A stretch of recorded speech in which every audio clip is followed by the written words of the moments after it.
Wingapo. Here we are. I think it has been exactly a month since I last posted a video, because I'm pretty sure the last time I posted a video was on the first day of October, when I was like, hey, I'm gonna post a video every day and it's gonna be awesome. Then, I've been settling in and it's taking me a while. And I haven't really felt up to putting my face on the internet for a while, so, yeah. But right now, I'm procrastinating writing my second paper of the semester. First one for my, philosophy of science class, and since I'm not being productive doing that, I wrote some today, so I feel fairly proud. I have 2 quotes, and I know where my paper is going, but I'm having a really hard time sitting down and writing a paper, and I could have just sat and done nothing or worked on my cross stitch, which is what I've been doing a lot.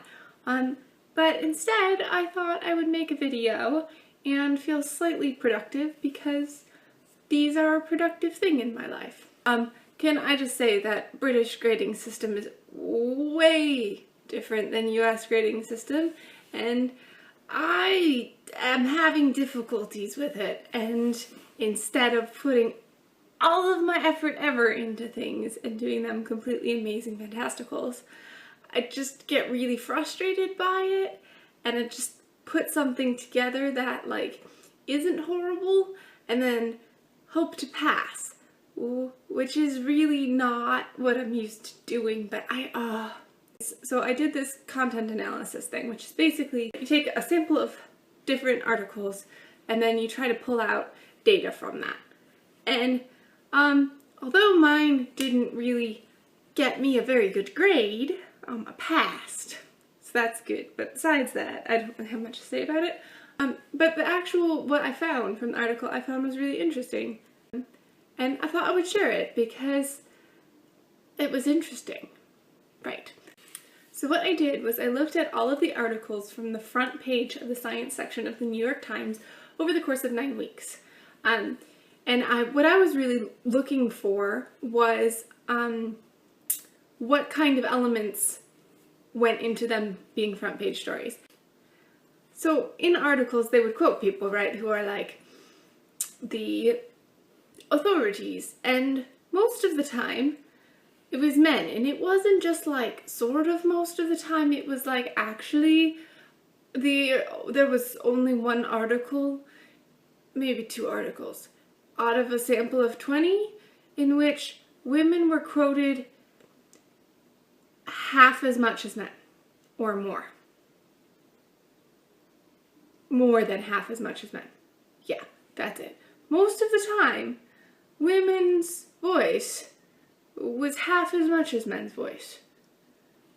Some of the time, women's voice wasn't even there, and all of the articles that had lead people, there was a person who was central to the story as opposed to a story that was central to the story. I don't know how to explain that other than a person whose research was central to the story, other than 3 Mile Island.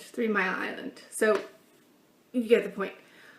All of those articles were men in the center of those stories, and I'm frustrated by this, and then I kind of feel a little guilty because I am also not a female scientist now.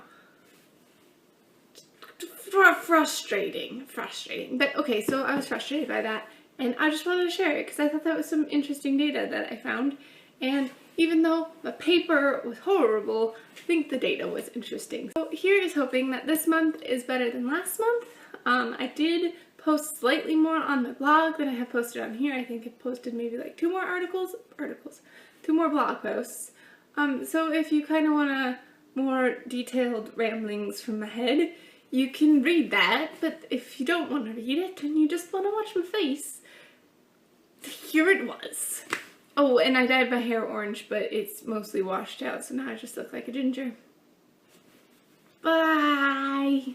And I can just make lots of weird noises in this video, and that will be good. It'll be a good video if I make lots of weird noises.